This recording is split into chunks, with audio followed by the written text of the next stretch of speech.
Hi, life ലൈറ്റിൻ്റെ പുതിയ എപ്പിസോഡിലേക്ക് എല്ലാവർക്കും വളരെ ഹൃദ്യമായ സ്വാഗതം. ഞാൻ Shaju, business coach, trainer and consultant. ഇന്നത്തെ നമ്മുടെ വിഷയം എന്ന് പറയുന്നത് എന്തുകൊണ്ടാണ് ബിസിനസ് പ്രൊമോഷൻ സോഷ്യൽ മീഡിയയിലൂടെ ചെയ്യുന്നത്. എല്ലാവരും ചോദിക്കുന്ന വളരെ പ്രധാനപ്പെട്ട ഒരു ചോദ്യമാണ്. എന്തുകൊണ്ടാണ് സോഷ്യൽ മീഡിയയിൽ നമ്മൾ ബിസിനസ് പ്രൊമോഷൻ ചെയ്യുന്നത്? ടി വി ഉണ്ട്, ന്യൂസ് പേപ്പേഴ്സ് ഉണ്ട്, അതുപോലെ തന്നെ ഹോർഡിംഗ് സിസ്റ്റം ഉണ്ട്, മറ്റ് ഒട്ടനവധി മെത്തേഡ്സുകളുണ്ട് നമുക്ക് മാർക്കറ്റിംഗ് ചെയ്യുന്നതിന് വേണ്ടിയിട്ട്, ബിസിനസ് പ്രൊമോഷൻ നടത്തുന്നതിന് വേണ്ടിയിട്ട്. പക്ഷേ why nowadays people are depending on social media. അപ്പോൾ ഇനിയും സോഷ്യൽ മീഡിയ ഉപയോഗിച്ചിട്ടില്ലാത്ത ഒരു ബിസിനസ് മാനാണ് നിങ്ങളെങ്കിൽ തീർച്ചയായിട്ടും ഈ പോയിന്റുകൾ നിങ്ങളൊന്ന് കേൾക്കുക. എന്നിട്ട് നിങ്ങൾ തീരുമാനിക്കുക, ഞാൻ സോഷ്യൽ മീഡിയയിൽ എൻ്റെ ബിസിനസ് പ്രൊമോഷൻ ചെയ്യേണ്ടതായിട്ടുള്ള ആവശ്യകത ഉണ്ടോ ഇല്ലയോ എന്നുള്ളത്.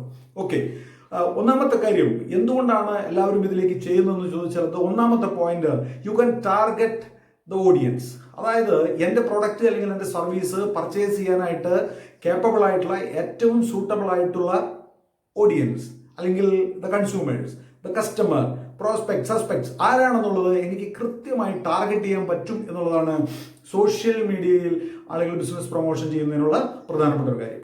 രണ്ടാമത്തെ ഒരു കാര്യം എന്ന് പറയുന്നത് ദ കോസ്റ്റ് ആണ്. അതായത് നമ്മളൊരു ടി വി ആഡ് ചെയ്യണമെന്നുണ്ടെങ്കിൽ, ന്യൂസ് പേപ്പറിൽ ഒരു ആഡ് ചെയ്യണമെന്നുണ്ടെങ്കിൽ, അല്ലെങ്കിൽ ഒരു ഹോർഡിങ്സ് വെക്കണമെന്നുണ്ടെങ്കിൽ, അല്ലെങ്കിൽ ഒരു വേറെ ഏതെങ്കിലും ഒരു മൂവി ആഡ് നമ്മൾ ചെയ്യണമെന്നുണ്ടെങ്കിൽ എല്ലാം അതിന് വരുന്ന കോസ്റ്റ് എന്ന് പറയുന്നത് ഭയങ്കര ഹ്യൂജ് ആണ്.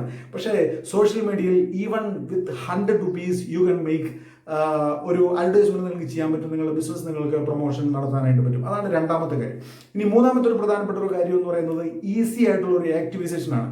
ഈസി ആക്ടിവേഷൻ, അതായത് എവിടെ നിന്നുകൊണ്ട് വേണമെങ്കിലും നിങ്ങളുടെ കൊച്ചു മൊബൈലിൽ നിന്നുകൊണ്ട് നിങ്ങൾക്ക് നിങ്ങളുടെ സോഷ്യൽ മീഡിയയിലേക്ക് നിങ്ങളുടെ ഈ ബിസിനസ് പ്രൊമോഷൻ വളരെ സിമ്പിളായിട്ട് നിങ്ങൾക്ക് ചെയ്യാൻ പറ്റുമെന്നുള്ളതാണ് മൂന്നാമത്തെ ഏറ്റവും പ്രധാനപ്പെട്ട ഒരു കാര്യം.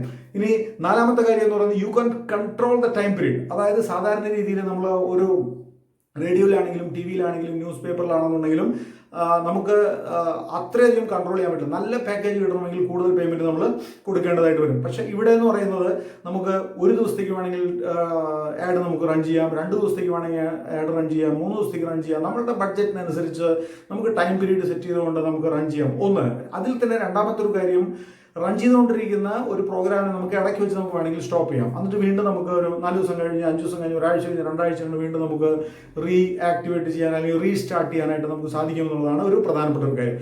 ഇനി അടുത്തൊരു പ്രധാനപ്പെട്ട ഒരു കാര്യം എന്ന് പറയുന്നത്, മേ ബി ബിസിനസ് ക്ലാസ്സിലെ ആളുകളെ സംബന്ധിച്ചിടത്തോളം നമ്മൾ പലയിടത്തും യാത്ര ചെയ്യുന്നവരാണ്, ഒരു സ്ഥലത്ത് തന്നെ ആകണമെന്നില്ല. അപ്പോൾ അതുകൊണ്ട് തന്നെ anywhere from the world you can operate this add system. അല്ലെങ്കിൽ ഈ ബിസിനസ് പ്രൊമോഷൻ നിങ്ങൾക്ക് എവിടെ നിന്ന് വേണമെങ്കിലും നിങ്ങൾക്ക് ചെയ്യാം, എനിവെയർ ഫ്രം ദ വേൾഡ്. അതാണ് ഇതിൻ്റെ ഏറ്റവും പ്രധാനപ്പെട്ട ഒരു കാര്യം. അതായത് ഞാൻ നേരത്തെ പറഞ്ഞതുപോലെ ലെസ് കോസ്റ്റ് ആണെന്ന് പറഞ്ഞു, കമ്പാരിറ്റീവ്ലി വളരെ കുറവ് ആയിട്ടുള്ള ഒരു എമൗണ്ട് ആണ്. അതുപോലെ തന്നെ ഈവൻ വിത്ത് 100 rupees നിങ്ങൾക്ക് സ്റ്റാർട്ട് ചെയ്യാമെന്ന് പറഞ്ഞു. അതുപോലെ തന്നെ ഇതിൻ്റെ അടുത്ത ഒരു പ്രധാനപ്പെട്ട ഒരു കാര്യം എന്ന് പറയുന്നത് നിങ്ങൾക്ക് സ്വയം ചെയ്യാനായിട്ട് പറ്റുമെന്നുള്ളതാണ്. ഒരു ചെറിയ ട്രെയിനിങ് കിട്ടിക്കഴിഞ്ഞാൽ, ചെറുതായിട്ട് അതിൻ്റെ കാര്യങ്ങൾ മനസ്സിലാക്കി കഴിഞ്ഞാൽ മറ്റൊരാളെ ഡിപ്പെൻഡ് ചെയ്യാതെ തന്നെ നിങ്ങൾക്ക് സ്വയമായിട്ട് അത് ചെയ്യാനായിട്ട് പറ്റുന്നുണ്ടായിരിക്കും. അപ്പോൾ ഇത്രയും കാര്യങ്ങൾ നിങ്ങളൊന്ന് ആലോചിച്ച് നോക്കുക. ഇത്രയും ഈസി ആയിട്ട് എങ്ങനെയാണ് ഒരു ബിസിനസ് പ്രൊമോഷൻ വേറൊരു മീഡിയയിലൂടെ നിങ്ങൾക്ക് ചെയ്യാനായിട്ട് സാധിക്കുക. അപ്പോൾ തീർച്ചയായിട്ടും സോഷ്യൽ മീഡിയ അതിൻ്റെ ഫുൾ എക്സ്റ്റെൻഡിൽ യൂസ് ചെയ്യുക. തീർച്ചയായിട്ടും വളരെ നല്ല റിസൾട്ട് കിട്ടാനായിട്ടുള്ള ഒരു സാധ്യതയുണ്ട്. ഞാൻ എൻ്റെ ക്ലയൻസിനോടത്തെല്ലാം പറഞ്ഞു കൊടുക്കുന്ന ഒരു പ്രധാനപ്പെട്ട ഒരു കാര്യമാണ്, എല്ലാവരും ചെയ്യുന്ന ഒരു കാര്യം കൂടിയാണ്. അതുകൊണ്ട് you just try it out. ഏറ്റവും നല്ലൊരു റിസൾട്ടിന് വേണ്ടി കാത്തിരിക്കുക. എന്തായാലും ഇന്നത്തെ ദിവസം ഈ ചെറിയൊരു സബ്ജക്റ്റ് ഇവിടെ അവസാനിപ്പിക്കുകയാണ്. അടുത്തൊരു വിഷയമായിട്ട് നമ്മൾ വീണ്ടും കൂടിക്കാണും. അതിനിടയിൽ ഒരു ചെറിയ ഇടവേള, പതിവ് പോലെ തന്നെ വെറുതെ ഇരിക്കുവാനല്ല, നന്മ ചെയ്യുവാൻ. See you there. Till then, goodbye.